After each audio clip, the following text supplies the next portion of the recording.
Thank you. Thank you, everybody, for joining us this evening. This is the meeting of executive on Thursday, the 9th of May, and this is one of the main decision-making bodies of the committees of the council. I'm Councillor Claire Douglas, the leader of the council. So can I see if we have any apologies?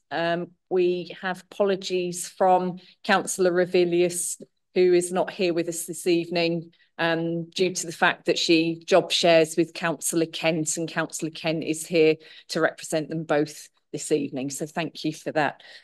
The next item on our agenda is declarations of interest. Does anybody have any declarations of interest? Councillor Webb. Thank you, Chair. Sorry, I'm just looking through the pack, or trying to look through the pack and get into my emails. As a director of Veritau, when we get to the item on that, I will leave the room, assuming there's a proper wording for that, but you know what I mean. Thank you. Thank you for that, Councillor Webb. There are no... Oh, Councillor Pavlovic.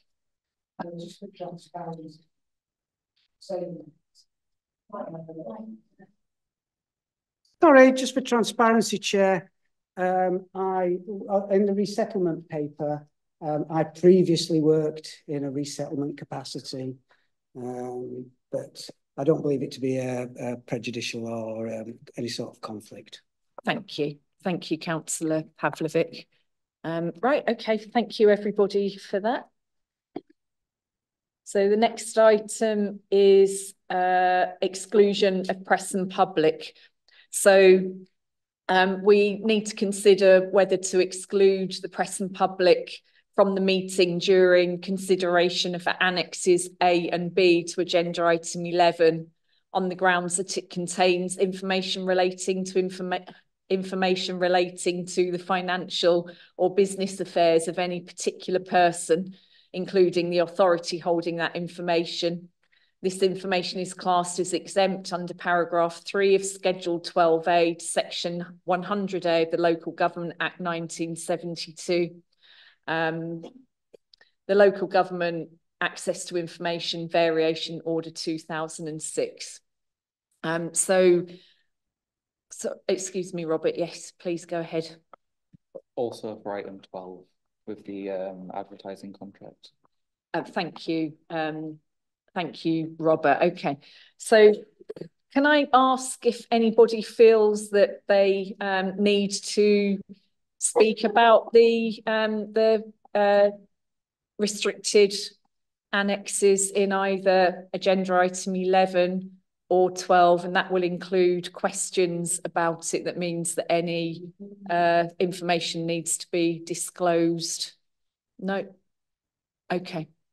So there's no need to move into private session then at this point in time, but if we get any indication during the meeting that the discussion does stray into those private appendices, annexes and items, then I'm sure the monitoring officer will let me know, and we may need to consider that within those items. Thanks, everybody. Item number 3 is the minutes of the last meeting. Does anybody have any comments or adjustments that need to be made on that? No. So can I see the if everybody's in favour of approval of those, please? So those are approved. Thank you, everybody. And then item number 4, we have public participation, and we have one person who's registered for public participation, and that's Violet Cannon of the York Travellers Trust, who is online. Violet, can you hear me? I can. Thank you. So we can hear you too. You have 3 minutes. Would you like me to give you a 30-second warning? Timed myself and I'm about 3 seconds over. Okay, that's absolutely fine. Great, please go ahead. Thank you. So York Travellers Trust was officially formed over 25 years ago. We have spent much of our time trying to unravel the disadvantage faced by possibly York's oldest and largest ethnic minority grouping. YTT have mainly operated in response to crisis situations, largely due to the extreme obstacles York's Gypsy and traveller community have faced generationally. Since 2019, YTT have looked at our operations and shifted our focus to look at the issues that have created the problems. To quote Desmond Tutu, there comes a point where we need to stop just pulling people out of the river. We need to go upstream and find out why they're falling in. This was the mantra of YTT CEO, tired of rescuing people from situations that would have been seen as ludicrous had it been from any other community. Disabled adults being denied running water to their homes by their long-term landlords being one extreme example. I want to make it clear at this point, we are not saying this was or is a York issue.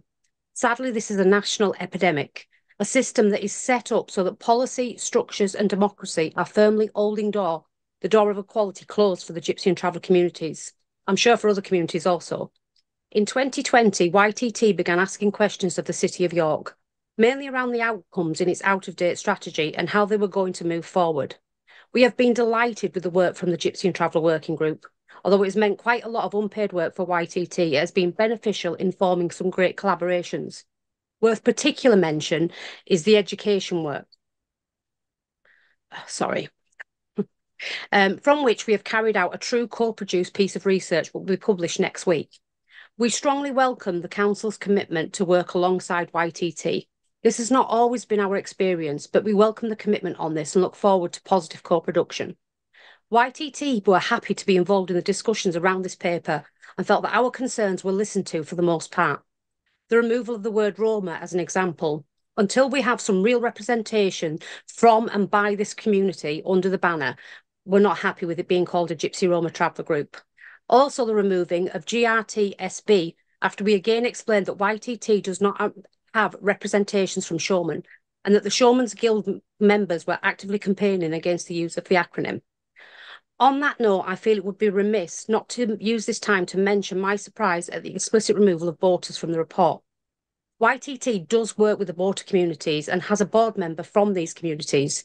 This omission and the sentence around this group highlighted that CYC still have a long way to go with their understanding of the groups of York.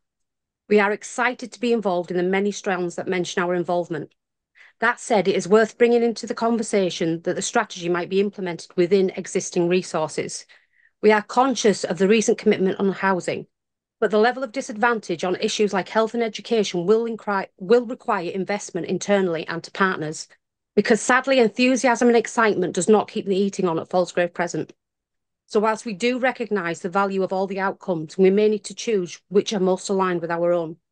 I want to thank you for the work on this, and I hope that this is a start of a long journey. A destination why City of York Council can be truly anti-racist and a human rights focused city for all. Thank you. Thank you for that, Violet, and very much appreciate your comments and items for consideration, further consideration. We will take those into account. Thank you. Right, next item on our agenda is agenda item 5, which is the forward plan. Does anybody have any comment on that? No. Okay, so can I see those in favour of the forward plan? Thank you. So that's approved.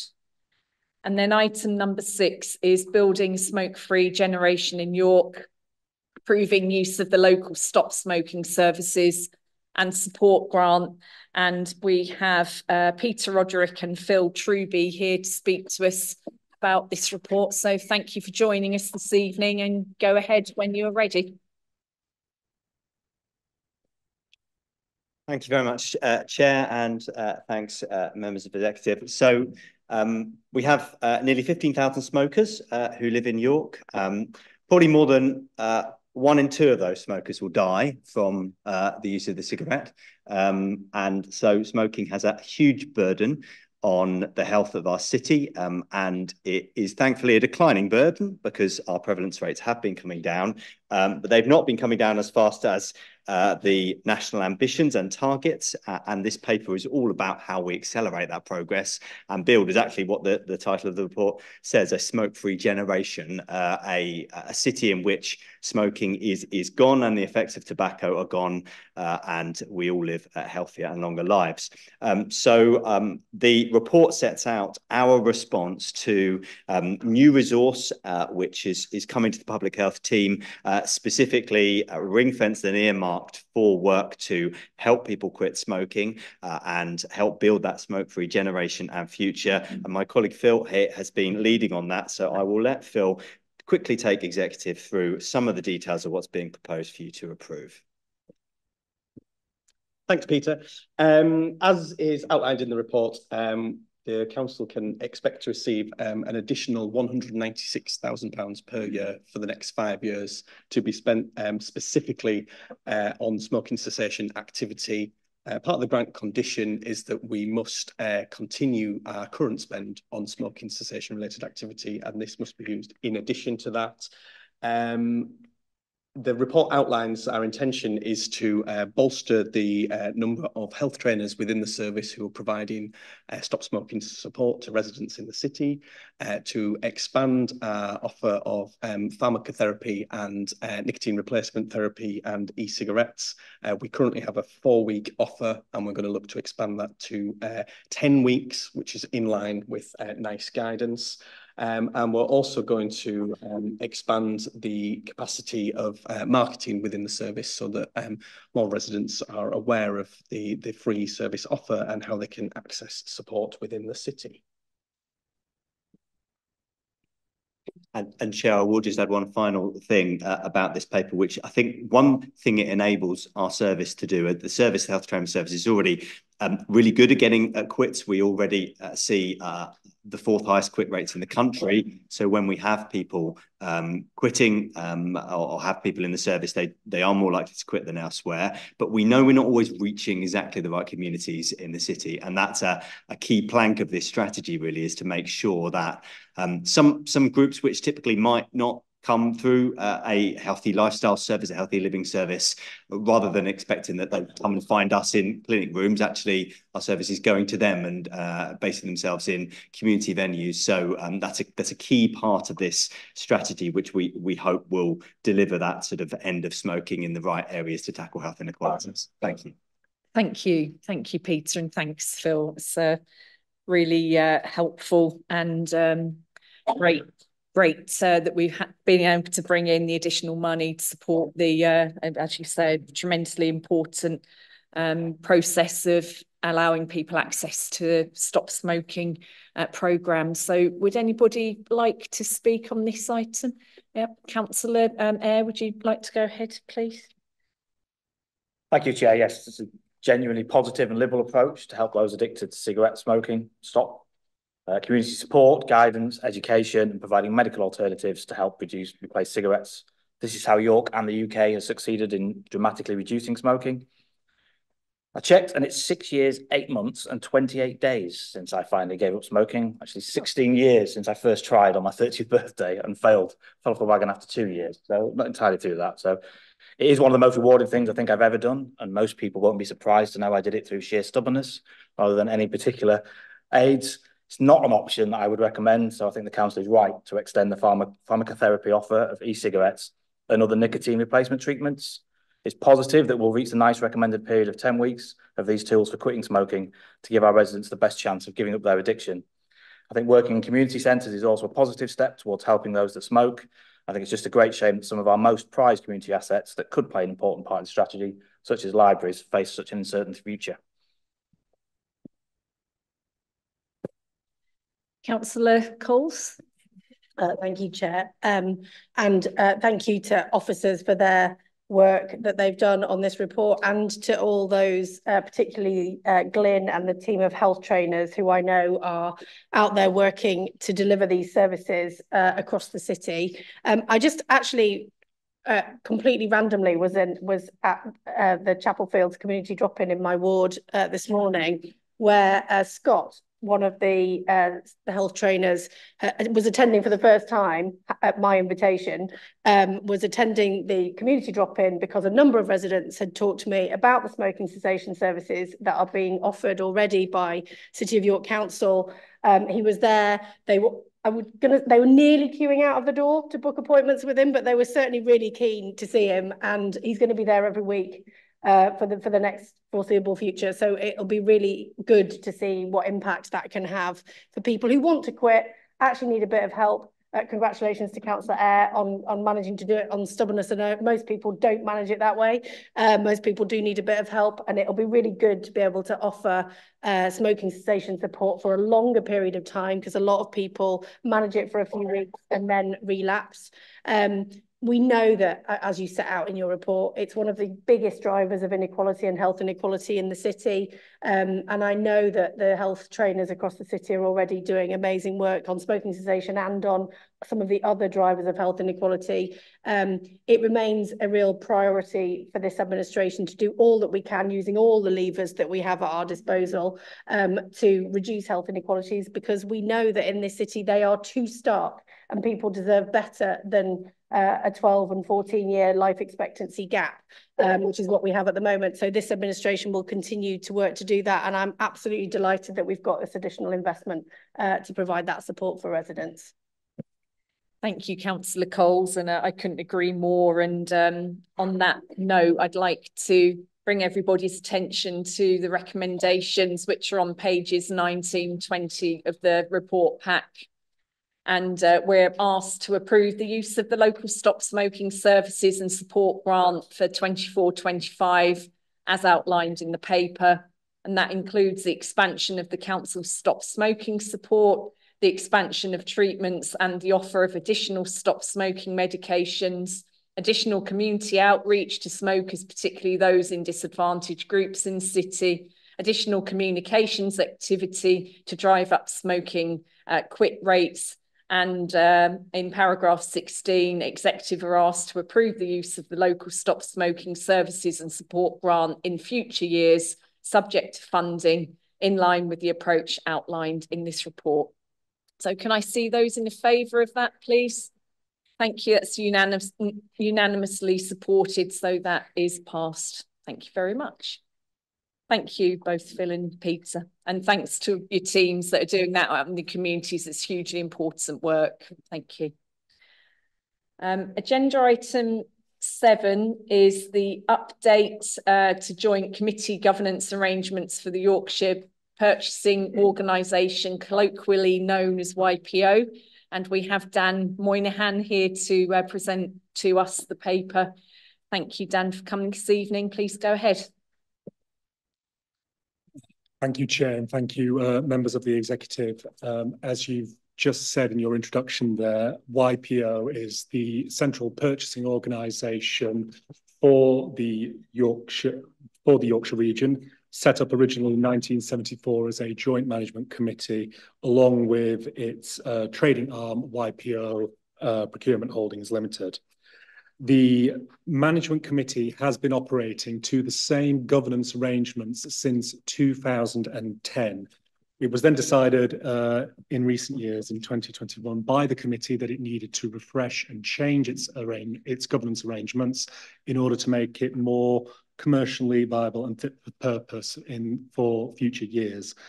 Management committee had set up a working group amongst itself and had liaised with external legal advisors to carry out an extensive review of the joint management committee governance arrangements.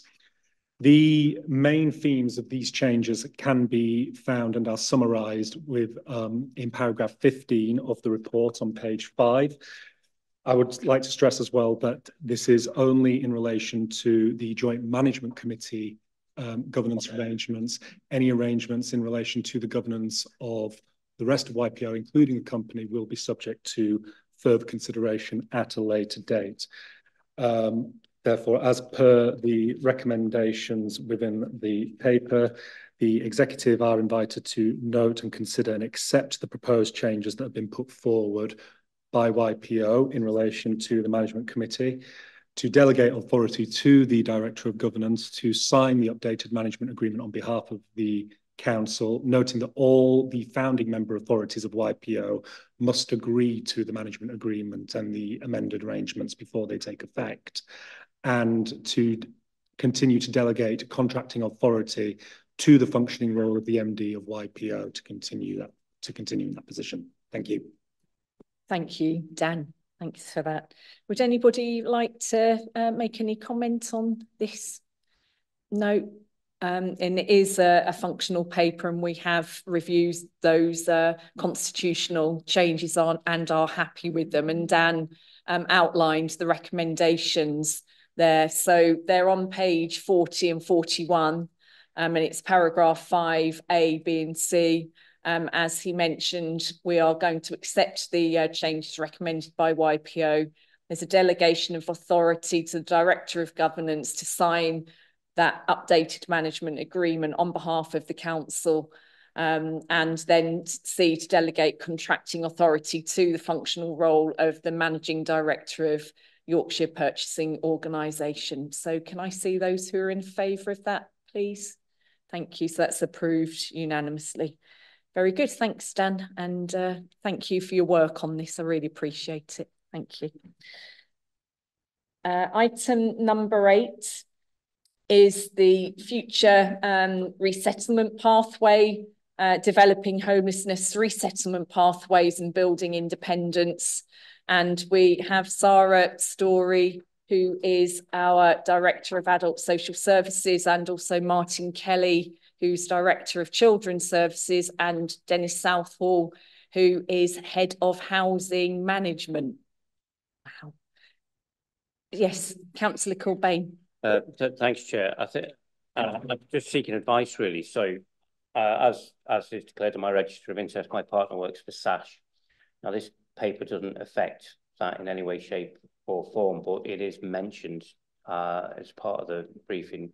Should I recuse myself from this section, or I mean, I want to stay and support it because I think it's fantastic what Michael's been able to achieve, but would be better in. I don't think it affects SASH in any way at all, this paper, but there could be allegations made, so I'm quite happy to refuse. Do you want to respond to that, Bryn? I think for the sake of public probity, it's probably safer that you declare that interest and depart the room for the duration of this item, but we'll bring you back as soon as it's cleared. Thank you, Councillor Kilbane and Bryn. Councillor Kilbane is now leaving the room, having declared that non-prejudicial interest. Right, thank you, everybody. So, shall we start? So, Dennis, Sarah and Martin. Sarah, are you going to start? Thank you. Please go ahead. Thank you, Chair. Just a few comments from me by introduction, if that's okay. So first of all, it's difficult actually to get all of the lead officers for this report at this table, which I think is an indication of some really great work that's involved pretty much every department of the council, actually. And certainly 3 of the statutory officers are here today representing lots of our colleagues who've been engaged in some work over a really long time actually to get to the point of this decision. So thank you to everybody who's been involved in that work so far. I want to say thank you also to the colleagues in both the external provisions and internal who are working hard every day to do their best to deliver support to people experiencing homelessness and supporting young people to move on into their own independent accommodation. And the recommendation in this report is by no means a reflection of the great dedication and the great work that those colleagues are doing on a day-to-day basis.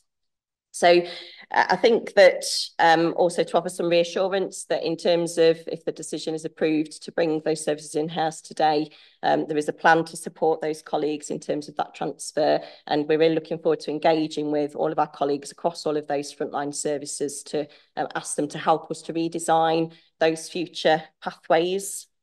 And the opportunity, I think, is really about that future redesign. So this paper presents an options appraisal, but really that's an option for what will be the first stage of a longer and perhaps more exciting piece of work to consider how we might not just do what we've always done, but to think about how we can do things quite differently in the future. And the challenges of having a very fixed specified contract in place, which is required through procurement regulations and required by many providers, makes it really difficult to work flexibly to develop those future options. So we're really keen to understand how we can really engage the efforts in that really multidisciplinary way, and including certainly our health colleagues, mental health colleagues, as well as colleagues across acute hospital trusts and primary care and so on, to support us with really developing and steering the associated strategy, but also the work that we want to do in the future around this resettlement pathway. And I think that MDT approach, that multidisciplinary joined up approach, is what we need. This is a really complex issue. It's going to take a lot of dedicated, knowledgeable, experienced colleagues across our city and across our services to try and solve it, but we're really keen to try and do so. So I'm just going to see if my colleagues want to just add a few comments to that, Martin and Dennis. Thank you.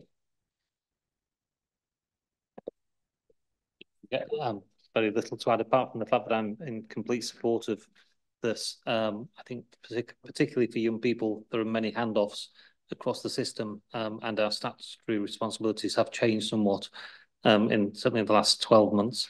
I think this will reduce handoffs, particularly for young people, and include better transition as they move into towards adult independence. So fully support from a Children's Services perspective. Thank you, Chair. Yes, I would echo the comments. I'd like to thank all of the frontline services that already provide really great services in York. It mentions in the report we achieved gold standard in homelessness services some time ago, and we've continued to build on that foundation.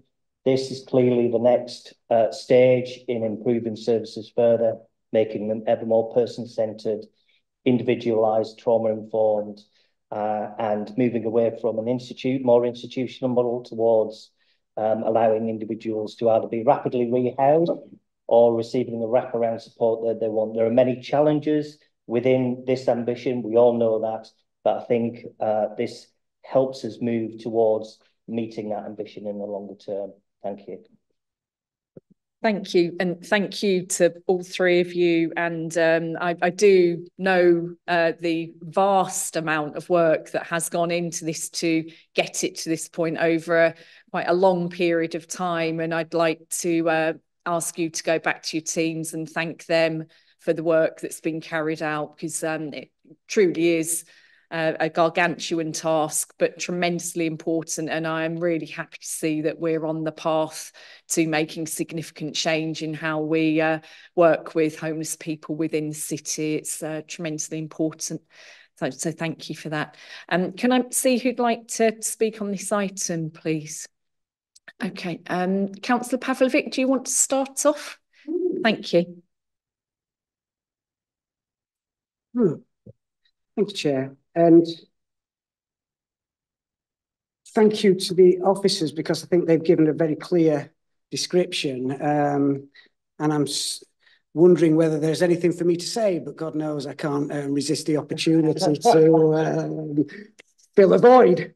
So I'd just like to say that I couldn't be more pleased that after much discussion and delay, we finally have this report, which is down to the hard work and commitment, not just of Tracy Carter and Sarah, who are the report authors, but all the managers, all the directors, and all the staff from across the council, whose vision for creating a reduction to homelessness and an ending of rough sleeper in this city, this paper is the start. You've already heard that this paper is the start of a process.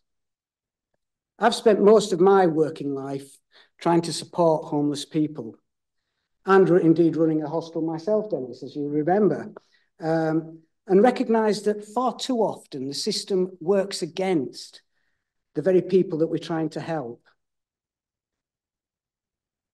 We house people with few problems in expensive staffed 24/7 hostels for months on end, when with just a bit of floating support, they could live independently in their own homes. And that's the rapid rehousing that Dennis is talking about.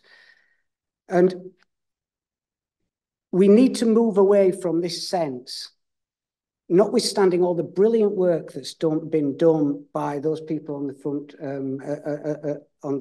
front line, if you like, that we're warehousing people rather than helping them to live productive and happy lives.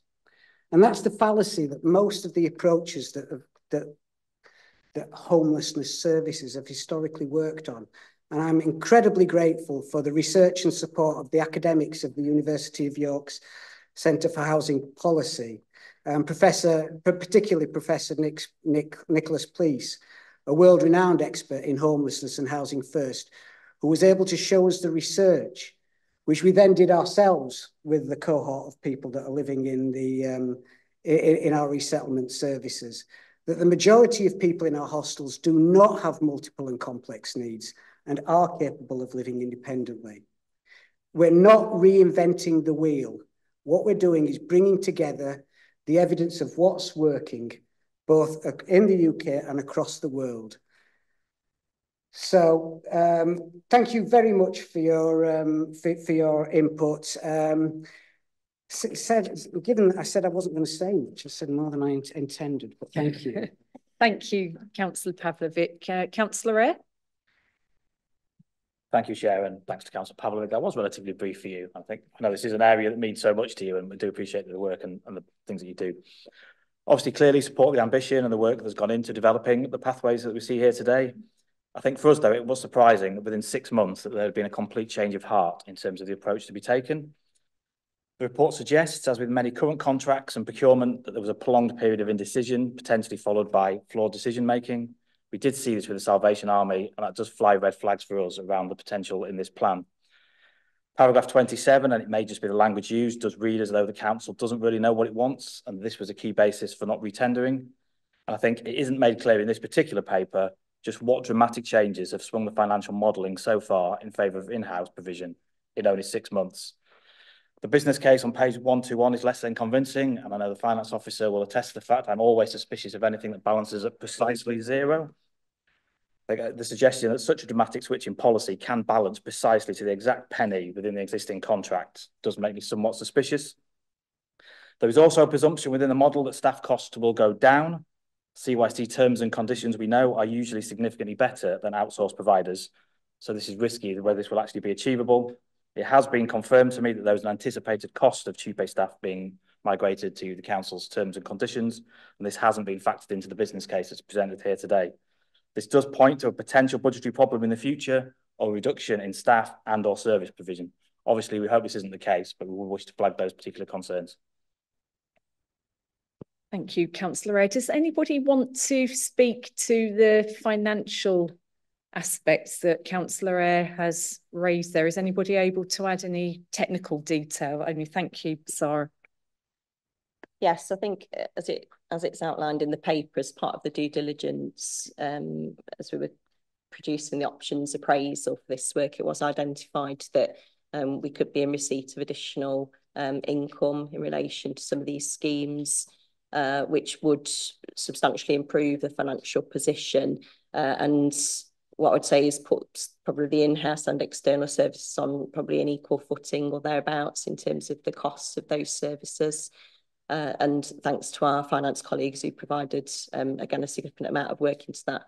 We can't always know exactly to the penny what everything is going to cost in a year's time or 3 years' time, because costs do change over time. However, we looked at an as-is costing options appraisal, and we also believe that through the development work in terms of the next stages of the pathway, it's really likely that we ought to see improved outcomes for people, and therefore improved outcomes in terms of financial costs for some of our services, particularly I think for adult social care, in terms of some of the costs related to providing supported accommodation to people. So there are probably further benefits that we'll be able to better analyse and appreciate as we move forward with the work.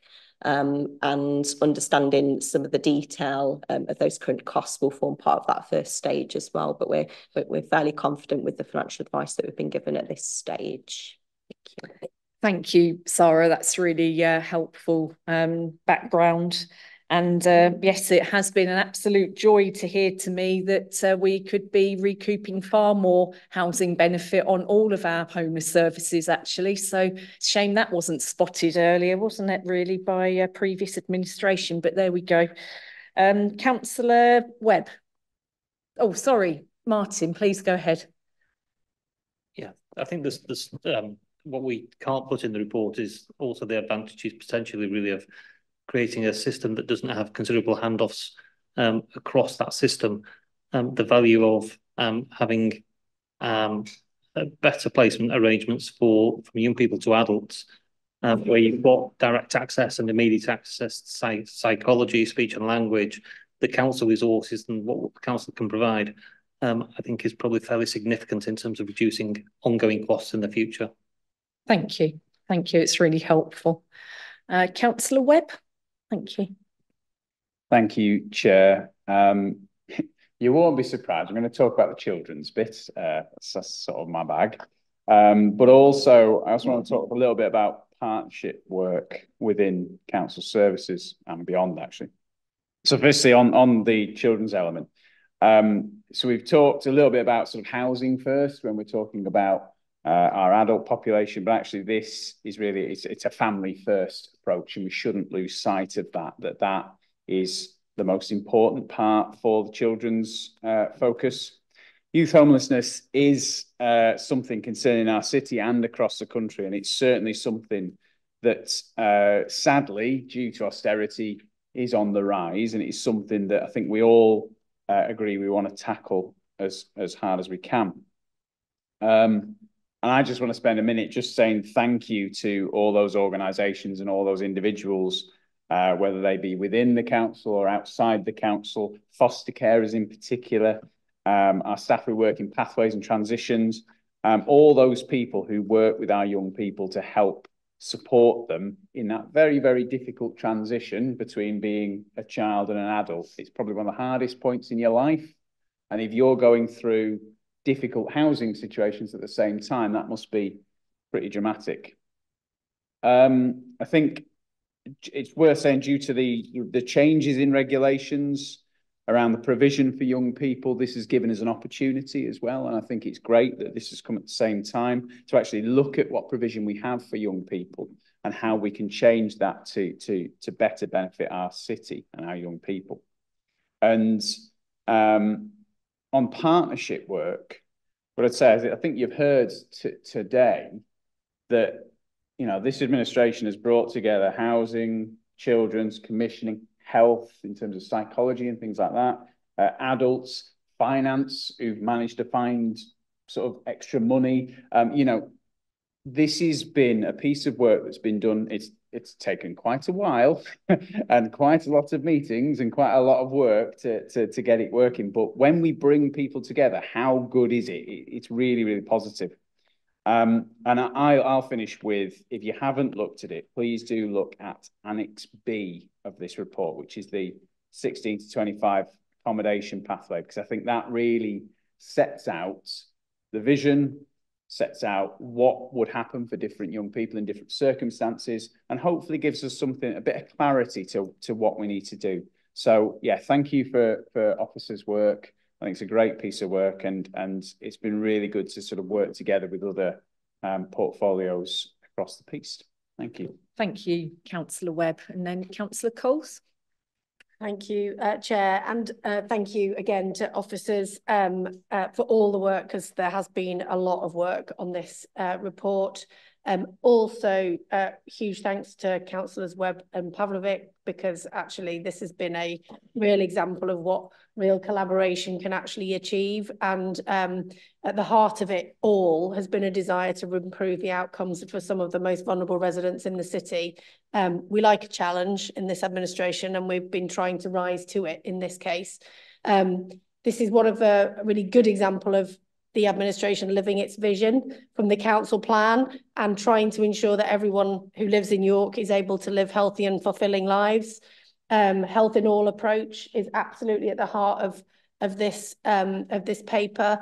And once again, and as everyone else has their own hobby horses, I'll say mine, as part of our work to reduce health inequalities across the city, this is incredibly important. In particular, I wanted to pay tribute to Councillor Pavlovic's drive to see the change in approach here, which I know has come from a place of great experience and insight. And it's been a very inspiring experience to work alongside him on this particular piece of work and others. I also wanted to highlight, as Dennis mentioned in his remarks, the motion that was passed at full council in March around making York a more trauma-informed city, which is reflected in this paper. And thank you for officers for the work that's already underway to start to deliver on some of that, because actually, as is set out in these papers, and there's a snapshot on page 113 of the pack, 68% of those in these pathways have experience of trauma. 53% currently or previously been involved in mental health services, 15% having high or significant mental health needs. And actually, since we discussed this a few months ago, there's been some really good opportunities to do further consultation and review of how these services work and how they're delivered. And in particular, I wanted to draw people's attention to the due diligence that's been carried out, particularly Claire and Sarah, as you've mentioned, Councillor Douglas and Sarah, as you've mentioned, around housing benefit, which has come to light during the course of this consultation, which has significantly altered the financial implications of whether or not a service can be brought in-house. It's set out on page 120 of the report, page 41, point 41. The advice that we've received is as a result of changes in DWP guidance, which indicates that hostels owned by CYC are eligible for 100% rent subsidy, leading to a reduction in the budget deficit for housing benefit by around £600,000. That kind of anomaly is something that has been brought to light as a result of this work and as a result of some proper, thorough cross-departmental working. And it's incredibly, it's incredibly good to be able to see the impact that that is going to now have on outcomes for people in the city. I'm pleased that we're able to do the recommendations as they're set out in the report, and I look forward to working with officers and exec colleagues to take it all forward. Thank you, Councillor Coles. And on that, I will draw your attention, first of all, to the options that we need to consider, which are on page 116 and 117. So that's option 1, which is to continue the mixed economy of provision and re-procure the existing scope of resettlement services, or option 2, to expand the current in-house service to incorporate the services in the scope of the adult community wellbeing support service contract with smaller commissioned work packages where needed. And then if we move to page 125 and 126, we've got the recommendations there. And I will just scoot there on my computer. Forgive me, I'm there. So recommendations, paragraph 61, executive are asked to agree the principles of the new resettlement pathway and develop a homelessness and rough sleeping strategy to be reported to a future meeting of the executive. Approve the insourcing of services previously contracted under the Adult Community Wellbeing Support Service contract, and to implement the new resettlement pathway to develop residential and support care solutions for adults based upon early intervention and personalised support. 3, approve the short-term extension of the current Adult Community Wellbeing Support Service contract by way of a variation to enable a smooth transition to an in-house service to run absolutely no later than 31st of December 2024, and to delegate authority to the Corporate Director of Adult Social Care in consultation with the Head of Procurement and the Director of Governance to determine and conclude the terms of such a variation.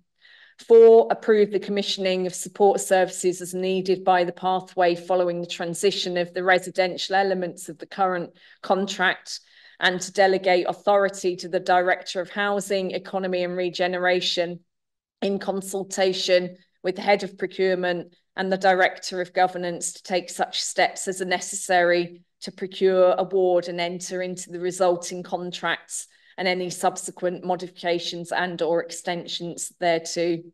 5, agree to appoint a temporary project team from existing budgets to manage the service transition and develop a detailed service transition model and improve the establishment of a governance board to oversee the transition to the new pathway and engage city partners.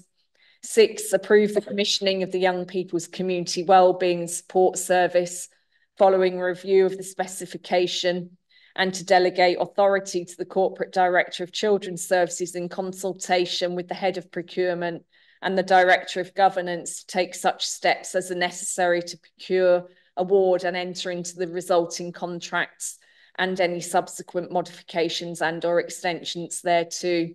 And 7, approve the 89 to 91 Scarcroft Road, currently part of the adult wellbeing contract, but owned by the council, is registered with Ofsted for the provision of support services for those young people who need supported accommodation as part of their pathway to independence. Can I see those in favour of all of those 7 recommendations, please? Thank you. So that is approved unanimously, and thank you to everybody. Thank you, officers, for attending this evening. We really appreciate your work and look forward to moving this project forward. Thank you. And Councillor Corbane is now coming back into the room. Sorry, I missed that one. Yes.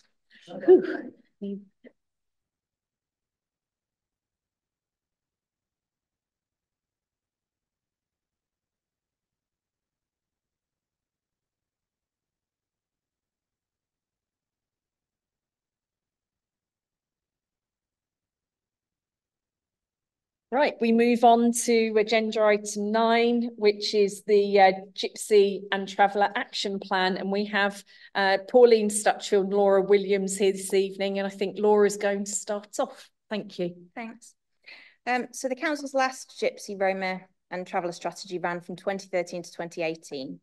In 2021, a Gypsy and Traveller working group was established in partnership with York Travellers Trust to look at how to refresh or to replace that strategy. It's become clear through that work that what the communities in question actually want is to be included and considered in all council policies, strategies and service provision, and therefore a standalone Gypsy and Traveller strategy was not the answer. The group has since worked together alongside the Travellers Trust to develop the actions at Annex A. With the focus the council now has on equalities and human rights and health and wellbeing, and our ambition to achieve excellence against the LGA equalities framework, it feels timely to bring this to executive for approval. This is a rolling 12-month plan, and actions are intended to be measurable and achievable in that time frame and will deliver improved outcomes.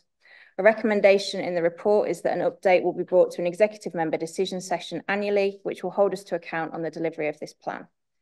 The reconvened Human Rights and Equalities Board met for the first time in April, and we intend to suggest that they receive an update report at the 6-month point to further scrutinise our progress. To note, this is currently a Gypsy and Traveller action plan, as opposed to the previous strategy, which included the Roma community. As the public speaker said earlier, this is because we've not had the right community representation on the group, but the support we do provide to them is currently via the Migrant Hub. However, included in the action plan at page 4 is a commitment to work with the Travellers Trust to conduct a mapping exercise to better understand where our Gypsy, Traveller and Roma communities are living and working and their needs. Just in relation to the other public speakers' comment around boaters, I think there's been a genuine misunderstanding there about the inclusion of the boater community. It's a shame it wasn't picked up at the draft stage, but of course we're always happy to listen, and the communities who are impacted have to be absolutely comfortable with the language that we're using. So we're happy to have a discussion and make that amendment. The recommendations are at page 3 of the report. I'm happy to take any questions, but I think I'm handing over to Pauline. Yeah, I just wanted to mention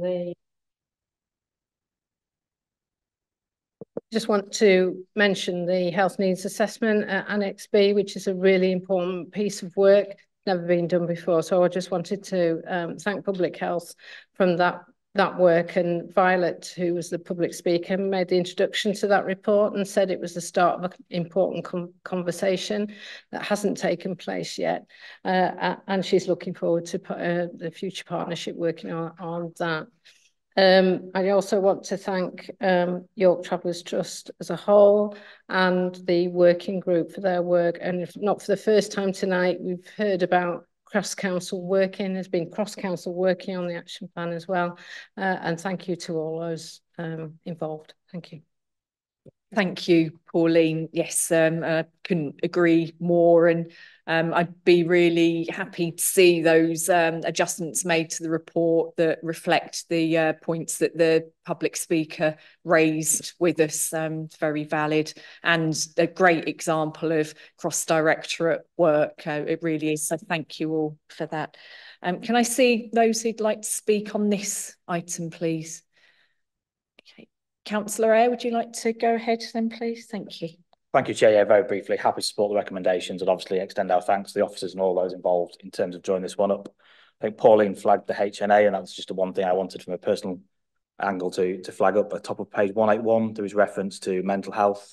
It's not necessarily explicit within the action plan itself. I know from my own experiences working with the York Mind, the real challenges around mental health and the traveller community, etc., both in terms of their experience and in terms of delivery and how we support them. So I know TUV have done a lot of good work in the North East and across North Yorkshire, actually, and how they engage and work with those communities to help deliver better mental health. And it's just one of those things for me. There is no health without mental health. So I hope that maintains, despite not being specific in the action plan, a key area and a key focus in terms of helping to deliver that. Thank you, Councillor Eyre. Councillor Pavlovic? Thank you, Chair, and thank you, not just Laura and Pauline, and as I said in the last item, all the many staff that have been involved in this. But I mainly want to thank, give a huge thank you to Violet from the York Travellers Trust for all the time, dedication, and commitment she's made in getting us to this stage. And it was YTT themselves who said they didn't want a strategy because they and we all have seen too many strategies get written and then sit on a shelf, never to see the light of day.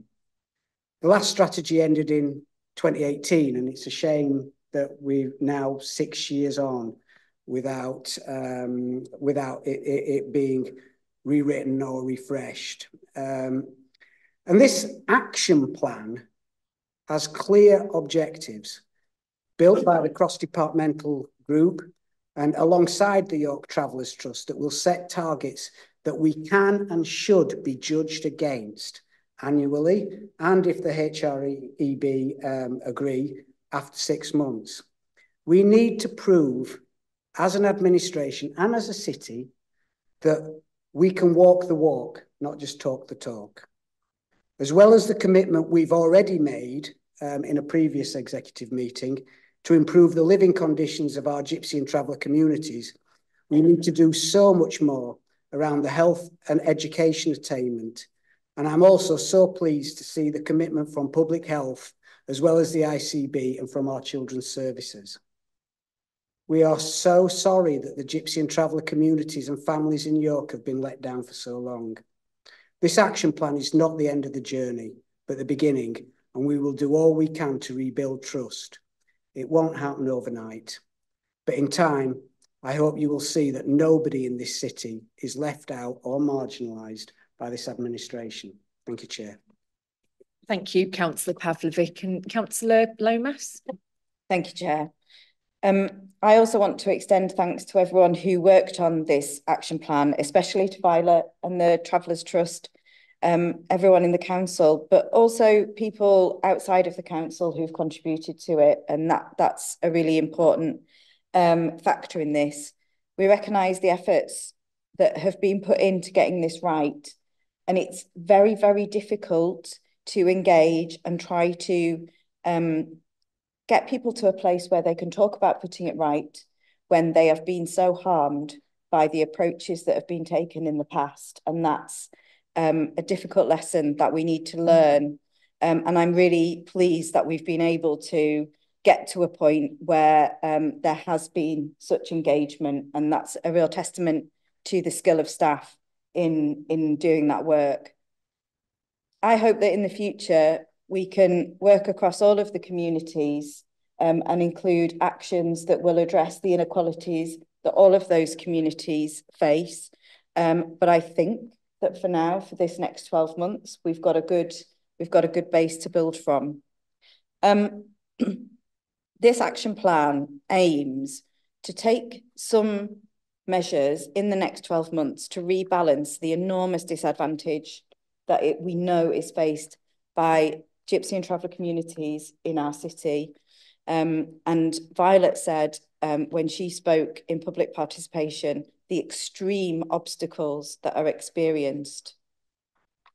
We have to work hard to rebalance that disadvantage. And this is only a 12-month action plan, but it must feed into a longer-term aim for us as a council that is outlined in our council plan that applies our each principles to every single resident of this city. And that is equality, affordability, impact of climate emergency and health. And those principles apply equally to every single community who is in our city. And we must aim always to go beyond just avoiding racism. And believe me, there's plenty of racism to be found when you start talking to and working with Gypsy and traveller communities. But we must go beyond just avoiding that racism. And I'm really looking forward to seeing how this develops, working cross-council and across the city to ensure genuine equality and inclusion for Gypsy and traveller communities, restoring their human rights, and ensuring that our Gypsy and traveller residents can have access to and benefit from everything that our wonderful city has to offer. Because make no mistake, right now, as we sit here today, they don't. I also want to see all of us benefiting from the contribution that Gypsies and travellers can bring to our communities across the city. I hope that we will support the recommendations in this report. Thank you, Councillor Lomas. And I think sat around the table, executive members are all very much in agreement with what you've just said there. And thank you for that great speech. So on that note, we'll go to page 141 and the recommendations in paragraph 12, where executives asked to approve the action plan Annex A. Note the further mapping to understand where Gypsy and traveller communities may be living within the city, and wider consultation will take place over the next 12 months as per the action plan. And 3, agree that annual updates will be considered at the decision session of the executive member for finance, performance, major projects, human rights and equalities. And can I see those in favour of those recommendations? That's unanimously approved, and thank you everybody for all the work that's gone into it, and as everybody has said, particularly to York Travellers Trust for working with us so closely on it. Thank you, and thanks for joining us. Right, so our next item is item 10, which is the LGA Peer Challenge Report, Recommendations and Corporate Improvement Framework. So that was in an agenda pack, addendum, sorry. Yeah, sorry. In the addendum. So Ian, I think you're going to introduce that. Please go ahead. Thank you. Yes, so this report sets out 2 members, a proposed corporate improvement framework with a view to developing a more detailed set of actions. It also presents to members the LGA Peer Review report. So it has been intention to develop an improvement framework and associated actions plans following the approval of the council plan towards the end of last year, and also following the budget process. That framework was also intended to link to other strategies that have been approved by the council, and that includes health and wellbeing, climate change, the economic strategy as well. In particular, the improvement framework and then the ultimate plan will very much link to the theme within the council plan around how the council operates. So I think it is important just to draw out the distinction that this is not a plan for every single area of service in respect of how they go about doing their specialist areas. It's not, for example, about how children's services operates in detail, nor adults in terms of that. They already have existing service plans, they have their improvement plans as well. But what this is about how the organisation as a whole operates. And in that respect, clearly that does affect every area of the council activity. And it's very much around those common issues that affect all areas. So the messaging from the council, our financial management, the work with partners, the culture, performance, and our communications, and in particular ensuring that there's one unified organisation working with partners across the city. So as part of developing that framework, we asked the LGA to conduct a peer review, and their recommendations have also been used to shape the improvement framework. So to turn to the peer review, there is clearly within the peer review a lot of positive examples of work across the council. So a number of significant capital projects, both completed, underway, are referred to, in particular the Community Stadium, the Guildhall, and ongoing work around York Central. Recognise very much significant work done in respect of devolution, good partner working both politically and officer level with North Yorkshire. The work in relation to ICB and the arrangements with the York Health and Care Board are recognised. Whilst, as I said, the review has not looked in specific aspects of, for example, children's services, it does very much recognise improvements that have been made in children's in terms of improved outcomes and the work they have done to reduce their budgetary pressures. Partnership work in across areas such as children's, public health and adults is positively noted. Housing delivery programme is very much noted, and the work the council has done in relation to climate change and equalities and affordability in those emerging issues, and some of that we've heard about tonight clearly. It also very much does recognise that clearly there's a lot of pressure on the council, a lot of pressure on officers and indeed elected members, and certainly a lot of the work in terms of, devolution, creating a combined authority from effectively scratch, work in relation to a number of partnerships, particularly with the ICB, and budget pressures have inevitably placed pressure on capacity to deal with things. And clearly running through some of this is the issue in terms of resource availability. So lots of achievements, lots of things that are noted, and certainly noted it as well in terms of ongoing work and future plans. So, for example, issues in relation to free school meals are noted very positively there as well. It is, though, clearly by the nature of these reports and the fact we brought them in, it is also about where can we seek to improve, what are the opportunities. And there are 15 recommendations in the peer review report.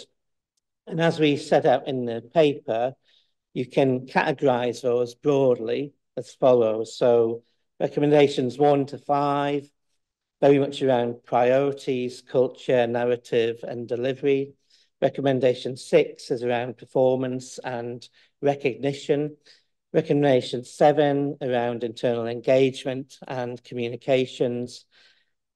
8 to 10 relate to financial strategy issues. Recommendation 11 around members and the training support given to those. And then recommendations 12 through to 14 are around working with partners. And the final one, recommendation 15, which sometimes gets missed off, but that is around effectively pulling them all together as a collective response. For a lot of those issues, and the report does set out the issues in terms of our response, there is significant ongoing work and the paper sets that improvement work. Can I just interrupt a moment? That is a bumblebee, which I believe is harmless, but it looks like not everybody likes these things. So yes, so can we just pause and get rid of it if it's possible? I don't want it killed, but it needs to be out of here, I think, doesn't it? It's quite active. Thank you. The exclusion press and public does not say private public. And now it's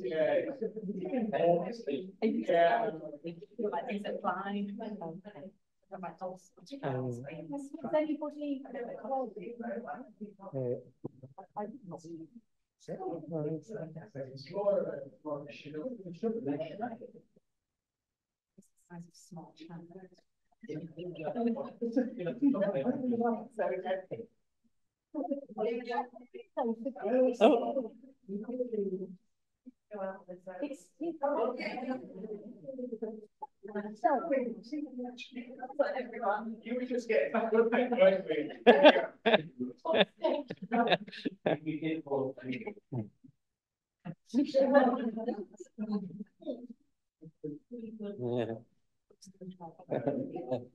sorry to like shadow it more because it'll just come back in if it's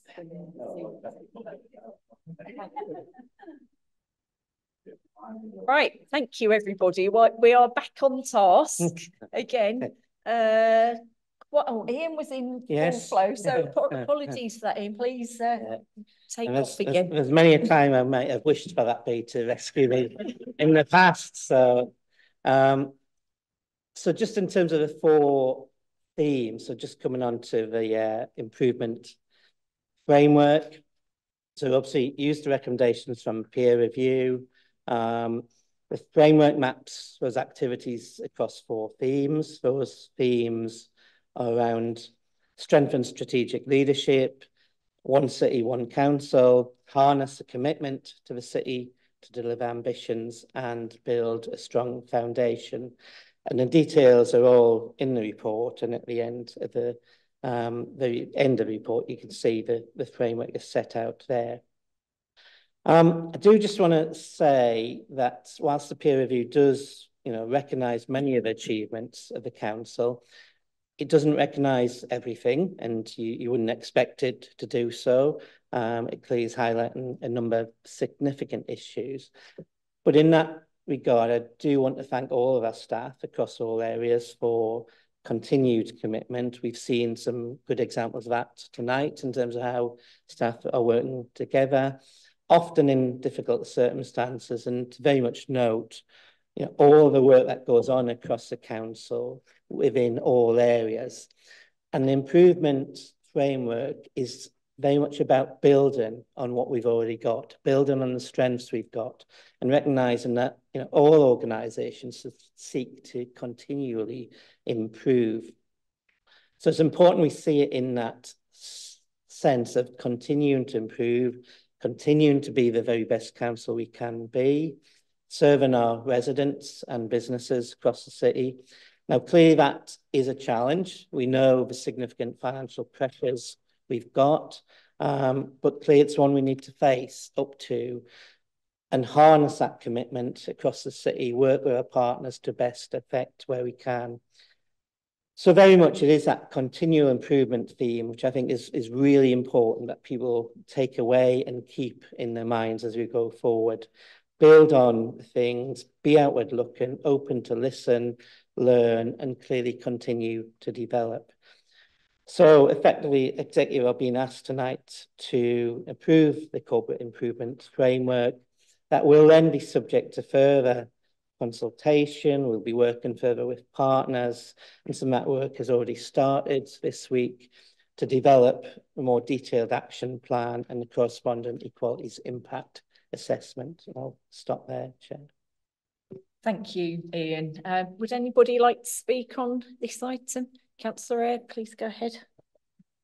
Thank you, Chair. Yeah, this is the first peer review since I've been elected, and Ian would have been through a lot more than I have, that's been done on a purely partisan basis. So 2013, there was a Conservative and a Labour peer. 2014, Conservative, Lib Dem and Labour peer. And 2016, there was a Conservative and a Lib Dem peer. This particular peer review features no cross-party peers and even includes officers from purely Labour-run local authorities. The process and the remit were decided behind closed doors. Only after the insistence of the Chair of Audit and Governance was the remit brought to light, and only as a result of that committee's work were backbenchers, members of the public, allowed to contribute. The list of key partners, which is referenced heavily throughout the document, seems to be strangely selected and have directly skewed the findings within the report. Any questions about what the purpose of this were and how truly independent the report is have only increased since the report was pulled from numerous meetings. Then, even when included on this agenda, the report was hidden from the public until hours after the mayoral election. This despite previous assurances to me from the monitoring officer that there was no issue publishing the report in Purdah. We can only speculate what the original iterations of the report looked like. The sanitised version and the process itself seems destined to lead to a predetermined outcome, whether or not the facts fit the case. Members and officers I spoke to articulated a leading interview process focused more on being talked at than listened to, and that was certainly my experience. On the positive side, the report reflects a ringing endorsement of the achievements of the Liberal Democrat councillors that have led the city for the last 8 years. Singled out for praise are the Community Stadium, Early Talk for York, York Central, the Guildhall and York Outer Ring Road. Special mention is made of leisure and libraries, the latter success now in real jeopardy. On the negative side, as Ian alluded to, there are many real wake-up calls for the administration, as the report echoes so many comments we as a group have repeatedly made and been ignored. Contrary to the claims of fiscal prudence, the reviewers have found, quote, concern over how robust the planning and delivery of savings and budget is in both the current financial year and the medium term, as well as the need to, quote, improve financial literacy. The review drives a coach and horses through the false narrative of raiding reserves, showing quite clearly how healthy the council reserves were when handed over. The executive should reflect on the peers' comments that a single shared version of the true financial picture by the leadership of the council is critically important. We have been saying for several months the narrative coming from the executive has been inconsistent, incoherent, and largely untrue. It's worrying that the peer review found no evidence of learning from the shambles that was the 24-25 budget setting process, and would urge the executive to reflect on their comments and be more open and collaborative. The peer review team have also confirmed what everyone else can see, that the manifesto pledges that form the cornerstone of the council plan are largely unaffordable and not deliverable. In the words of the report, there is a need for, quote, an assessment of what is realistic along with the timing of delivery, and a need to line this vision up with a realistic and clear corporate financial strategy. It's no wonder the peer review found that staff don't understand the council's priorities when the leader has rowed back on every single one of those manifesto pledges. What does seem to happen in the report, though, is an unnecessary scapegoating of officers for the administration's shortcomings. The long list of achievements mentioned through the report were all delivered by the very senior management that faced the brunt of criticism in this report. The report articulates a clear pattern of delivery over 8 years, with senior officers and senior members working together to achieve significant outcomes that seem to have fallen apart since the May elections. Perhaps this is indicative of a review that ignored key partners such as Network Rail. Can I just stop you a moment, please? Are you nearly finished? Because quite frankly, I think this is a bit of an attack on everybody in the council, other than yourself and your past administration. I think you'll actually find it was defending officers. And this is supposed to be a respectful environment where we don't talk about officers in this way, and I would just like to ask you if you're going to bring it to a close, please. I should probably listen to what we're saying was defending officers. Can you? Yep, I'll say it's indicative of a review that ignored key partners such as Network Rail, Homes England, LNER, or any major developer. We welcome the peer review endorsing our comments around the administration's approach to using recruitment as a budget saving. We sought to overturn this as part of our budget amendment. It's reassuring the reviewers agree that this approach is an example of how skills and experience being lost from the organisation appears to have no way of being replaced. The final comment we would make is regarding governance and culture. Can you bring it to a close, please? I see no negativity in a York way of transparency, accountability, scrutiny and attention to detail. It's this very attention to detail that this week prevented the council progressing with a potentially unlawful procurement process. We will strongly resist any attempt to scale back the role of audit and governance, scrutiny and planning. Thank you, Councillor Eyre. Councillor Lomas. I will be very brief, Chair. For about the 20,000th time, I remind everybody that we no longer use the term Purdah to refer to the pre-election period of sensibility, and we haven't done so for over a decade now. So I'd be grateful if we can all lose that, frankly, sexist and racist language from our vocabulary and use the official term, the pre-election period of sensibility. And I just want to make two substantive comments. I particularly wanted to highlight recommendation 3, which outlines the clear leadership of the new administration that is to be built on in order to deliver the changes that are needed throughout the council. And I think that I won't address every matter that you've raised, Councillor Eyre, because it would take too long. But I think that highlighting recommendation 3 is important, because the way that we get through challenges that we face is through clear leadership. And what has been highlighted by the peer review is that clear leadership from the new administration is the route through to build on that. And you will see no better example of that than the city leaders event we had this afternoon with the incoming mayor of the combined authority, where city partners were effusing over the opportunities that they have to work in the city and across our new York and North Yorkshire region for the betterment of residents right across York and North Yorkshire. And it would be remiss of me not to just mention something about finances, because it does give me a wry smile sometimes to hear the way that you present this, Councillor Eyre. I think I have been very consistent in my communication around finances. The savings that were in the budget that we inherited were largely undeliverable, and unravelling that has taken some time. And we are doing that work diligently and carefully. There is more work to do, and the enormous challenge of local government finance has been welcomed by us as an opportunity to look at doing things differently. And I welcome this peer review as an essential tool to help us to look at what we can do differently to continue to deliver for the residents of York, despite the financial circumstances that all local authorities are currently facing. Thank you, Councillor Lomas. And I would just like to highlight some of the items that Ian has already raised, that the report is very clear that the staff of the council are our strongest asset and do a tremendously good job under very difficult situation and financial pressures, which has got worse year on year since 2010.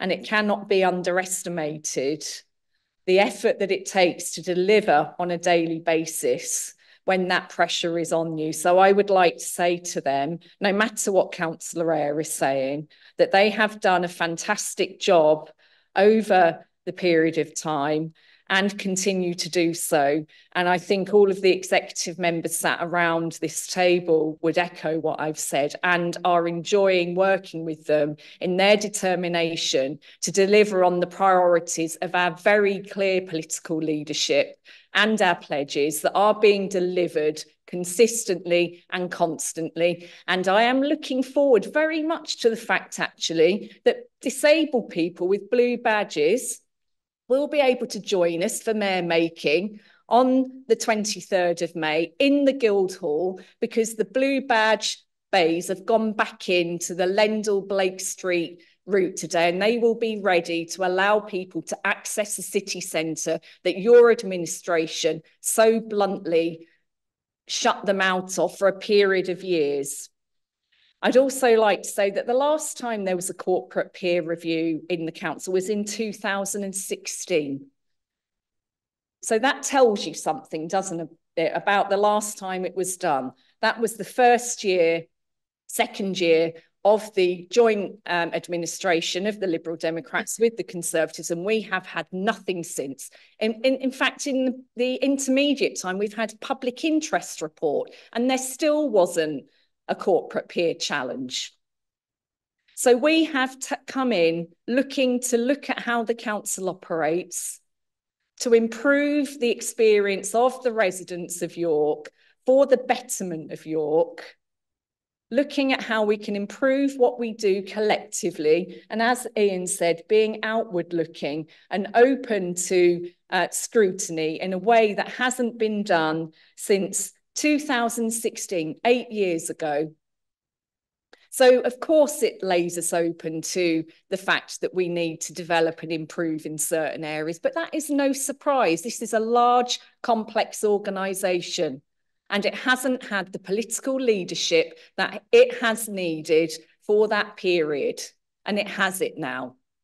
So I am very happy to take this report and say to the people of York, we are open to partners. We're working very closely and very constructively with them. We're open to learning how we can improve and working together to achieve that, acknowledging the successes that our city has and the opportunities that our city has and the strengths within our council, within the staff, but also understanding that it is unprecedented times as far as financial pressures go. And we want to deliver good services now and into the future. And that is why we have done this. So I would like to bring everybody's attention to page 3 of the report. Have you got it open? And the recommendations on page 3 are to note the LGA Peer Challenge report, accept the LGA Peer Challenge recommendations, approve the City of York Council Corporate Improvement Framework, which was informed by the LGA Peer Challenge and the Council Plan 23 to 27, One City for All. Can I see those who are in favour of those recommendations? Thank you. And I'd like to thank also, just as a closing comment, all of the staff that were involved in that LGA peer review, because it was a gargantuan effort to get over 130 people interviewed for that report, many of them external partners. Many people came in to give us their feedback, and we really value that. So thank you to everybody that was involved, and we look forward to moving on positively from it. Item number 11 then is Veritau, creation of new audit and assurance company. And we have Dan Moynihan and, sorry, I forget your name, and Max Thomas. Sorry, Max, apologies. Please go ahead. Oh, sorry, Councillor Webb is leaving the room as he made the declaration of interest earlier in the meeting. Thank you, Chair. Thank you, members of the exec. As outlined in the report, this is for the executive to consider the establishment of a brand new Techal limited company by guarantee to provide internal audit and assurance services to City of York Council, as well as its partner authorities at North Yorkshire Council, Middlesbrough Council, and Redcar, Cleveland and Borough Council. As I'm sure many of you are already aware of the history of Veritau, but just to summarise briefly, Veritau Limited was established and began trading in 2009 as a shared service for internal audit, counter-fraud and information governance services, and is currently jointly owned by CYC and NYC as the sole shareholders. In addition to Veritau Limited, there is also another company within the group, Veritau Tees Valley Limited, which is co-owned by Redcar, Middlesbrough and Veritau Limited. Both of these companies were established as Techal companies to enable the local authority members and owners of the company to take advantage of the exemptions contained within the public contract regulations and the similar incidentally would also take advantage of the similar exemptions contained within the Procurement Act of 2023, which is due to come into force later this year. It allowed the local authorities to award long-term contracts to companies which it exercised a certain degree of control over, similar to in-house departments and teams, subject to certain criteria. Each of these companies are subject to governance arrangements, articles of association and shareholders agreements that ensure that this status as Techal companies akin to in-house departments is maintained. But in addition to providing services to its member authorities, the Veritau companies also provide assurance services to external commercial clients also. In addition to providing and expanding their services to these commercial clients, this has come at a time when the services to the members' authorities have had to be reduced in recent years due to the challenge of delivering savings. As a result, it is likely that Veritau Limited and Veritau Tees Valley Limited will lose their TECAL status in the coming year. In order to maintain its TECAL status, it has been proposed that a brand new company, limited by guarantee, wholly owned by the member authorities, be set up, which would provide only assurance and internal audit services to those member authorities, whereas all the commercial services to non-public authority clients will continue to be provided by Veritau Limited, which will continue to be owned by City of York and North Yorkshire Council. The options in the paper are set out within paragraphs 28 on pages 10 through to 14 of the report. And I'm happy to take any questions that anyone has on the legal technical aspects of things, but I'll hand over to Max Thomas, who's CEO of the Veritau, and imagine he wants to answer any further questions. Please go ahead, Max, if you'd like to add anything further. Okay, I'll just say a few words then. So I think Veritau has been successful in its 15 years of existence. It's reached a point where the current structure doesn't allow us to grow, and therefore it's hindering our ability to sort of continue as a successful local authority shared service. So the proposal will help to provide a platform for the next 10, 15 years of hopefully continued success. Thank you very much. Thank you. Would anybody like to say anything on this item? Councillor Lomas, thank you. Yes, thank you, Chair. And thanks to Max and to Dan for all the work you've done on this, including explaining very, very complex issues around the TECAL rules to me in a way that made sense. But I think also for finding a solution to a difficult issue that continues to provide benefit for the council and through that for our residents, which I think is the ultimate aim that all of us have. So I'm really happy to support this and just wanted to give that thanks for all the work that's gone into this. I know that there has been some questions raised which haven't. I thought we might have some public participation to raise questions about the way that this is being done. And I think that, you know, it's important to note that there are already 2 companies providing the services.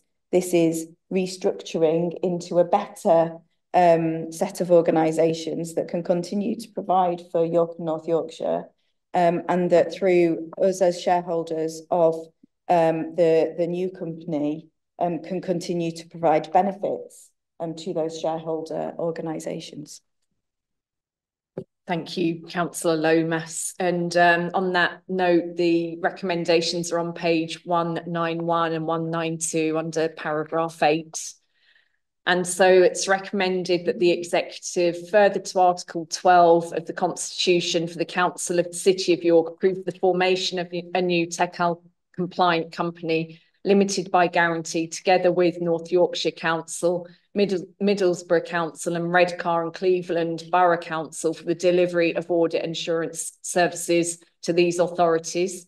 And B, approve the novation of current service agreement between the Council of the City of York and Veritau Limited, dated 22nd December 2022, relating to the provision of audit, counter-fraud and information governance services. That's titled the CYC Service Agreement to the new company. C, approve the payment by Veritau Limited of a one-time 20,000 dividend to the Council of the City of York and a one-time £20,000 dividend to North Yorkshire Council. D, approve payment of a one-off £20,000 subscription fee by the Council of the City of York to the new company once the new company has been incorporated. And E, delegate authority to the Director of Governance to negotiate, draft and conclude with the other member authorities and Veritau Limited all necessary documentation linked to the formation of the new company including but not strictly limited to the new company's articles of association, members agreement and the novation of the service agreement. Can I see those in favour of those recommendations? Thank you, everybody, and that's passed unanimously. And please, can we have Councillor Webb back in? He's coming back in. Sorry, one moment. Can I just, because the public won't know what we're talking about.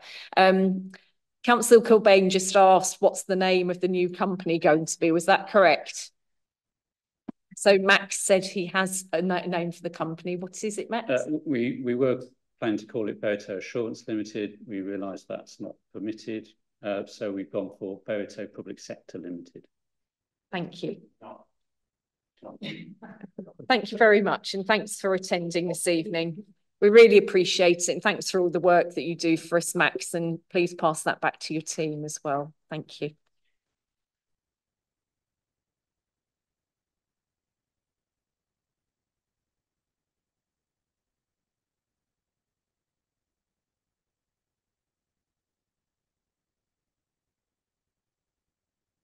Okay, so our next agenda item then is agenda item 12, which is urgent business.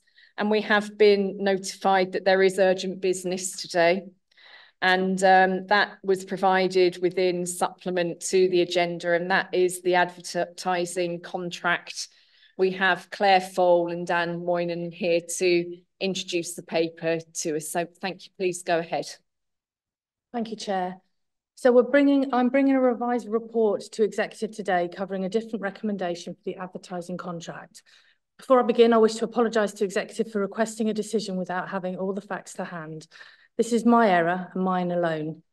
It's worth noting that the figures suggested by others shared during the discussions bear no relation or resemblance to reality and really should not be shared publicly to avoid potentially prejudicing the contract process. The advertising policy, including high fat, sugar and salt, was approved on the 18th of April Executive and remains in place with no changes intended.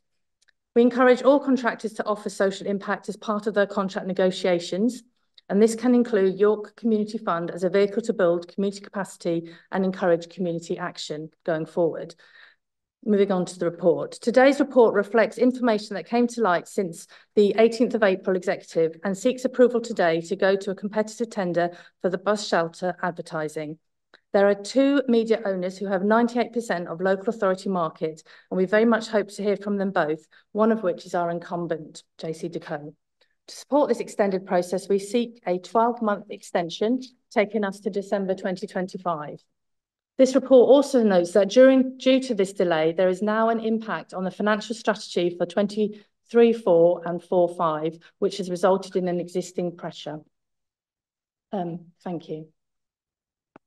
Thank you, Claire. Dan, do you want to say anything? Only to add to Claire's comments, just to provide a little bit of additional commentary around how we have ended up in this position.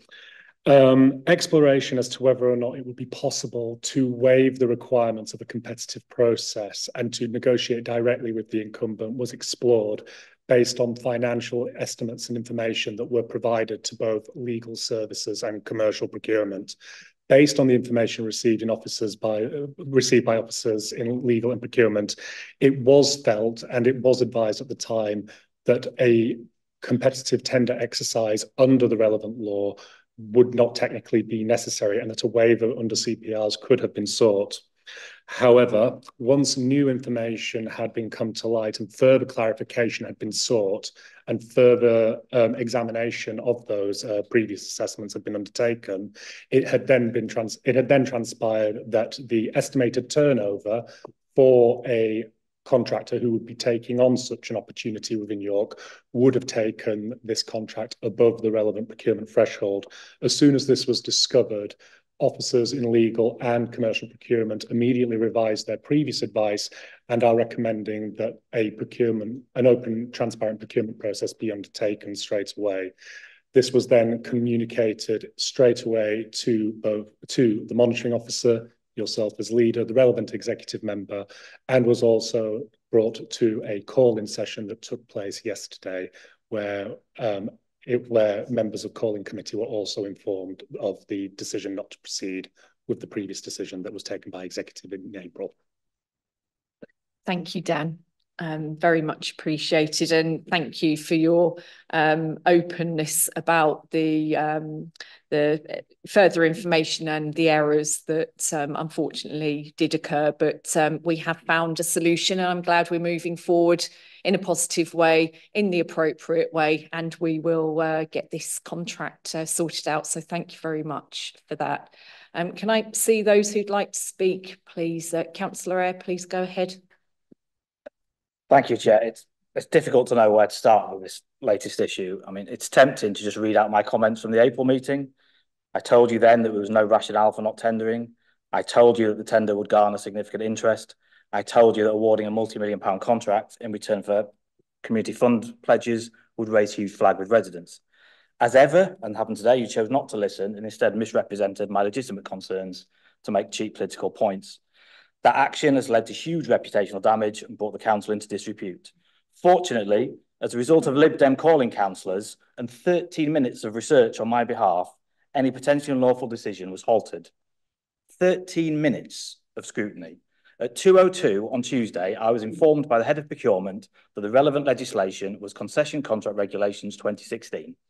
By 2:15, I was already able to point out it was self-evident the necessary regulations did apply, and that was using the public figures, nothing confidential. The public figures are in the report.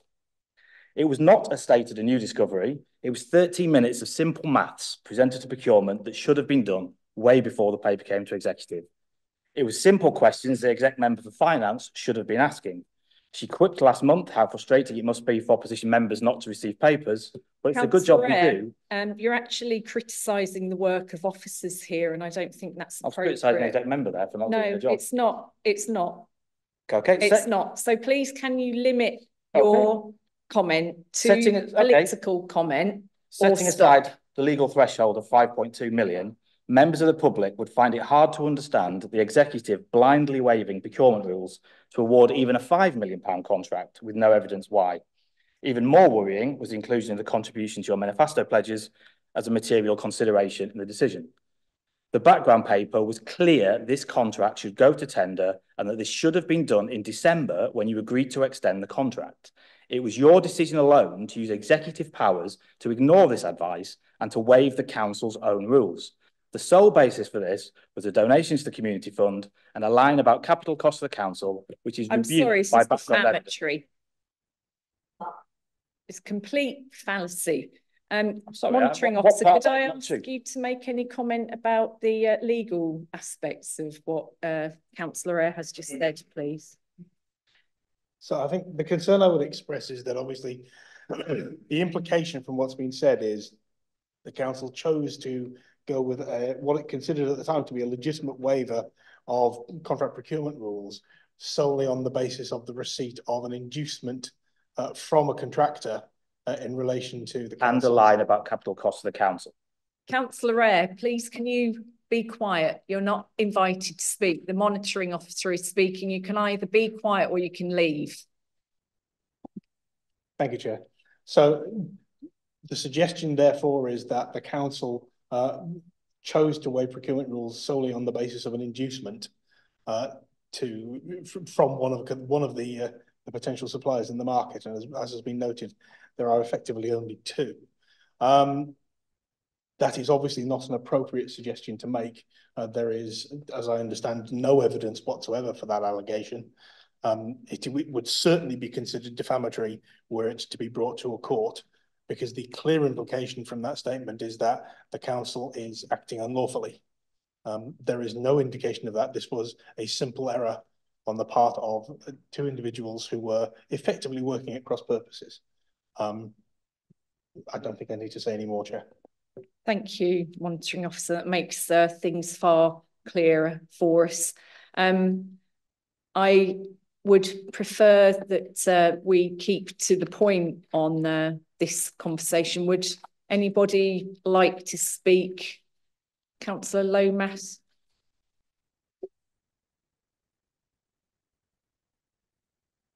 So I have quite a few things to say about this. First of all, I want to profusely thank officers for their diligence and bravery in bringing this forward. It should be obvious why it was brave of them to bring it forward, if by anyone listening to the last contribution from Councillor Eyre. But actually, they did what everyone wants council officers to do. They uncovered an error. They were absolutely open and honest about it. They brought it to appropriate senior officers and to appropriate executive members immediately. They worked hard in a very short space of time to find an appropriate solution that protected the council. And then they did all of the work necessary to enact that solution. And for that, I am deeply grateful. Mistakes do happen. It is a thing that happens. And we should never, ever be afraid to say a mistake was made. And we should always be brave enough to come forward and say, this has happened, this is what we're going to do about it. I think there are a few things I would like to highlight. Not for the first time, I want to highlight to Councillor Eyre the difference between the York Community Fund and the York Hungry Minds fundraising campaign. They are two different things. As Claire said in her opening, the York Community Fund is a vehicle that any contractor can use to demonstrate the social impact that they're offering, social impact having been a requirement in public sector contracts for some time now, which obviously you'll know, having done this role before.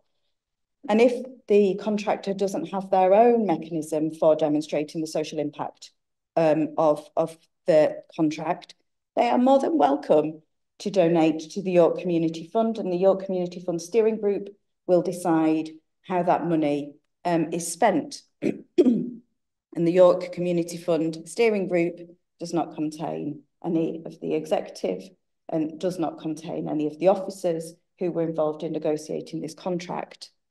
And I am personally deeply offended by the inference of some kind of corruption in this. It's very important that nobody conflates any random numbers that people sent in by email to officers and the reality of the situation. You don't have access to the numbers that we are talking about in this matter.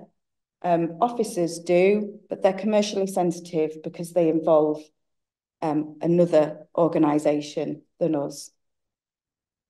And they're not going to be shared with somebody who tweets profusely about contract negotiations that they have no part in. I have said many, many times to you, Councillor Eyre, since last May, that I am more than happy to answer any questions that you have about the work I'm doing. You've never, ever taken me up on that, not once, although you often tweet about it. And I encourage you to use a more grown-up way of dealing with the queries and concerns that you have about what's happening than tweeting in a frankly reckless manner. There absolutely was a rationale at the April meeting for not tendering. That was contained in the report, which went into great detail about it. The advice given by officers was given absolutely in good faith and taken on that basis. That is the important thing when making decisions. And you'll know that it's one of the grounds for calling if we as executive members making decisions do not take the advice of officers. But I think one of the hallmarks of our administration has been that we do take the advice of officers and we take it very seriously. So there was a rationale for not tendering. It was contained in the report. We took that in good faith and made a decision in good faith. As soon as officers realised that one of the premises on which they based that advice was incorrect, They came to us and they worked with us very hard to rectify the situation. And that's why this report has come this evening, so that we can make it right before any harm is done.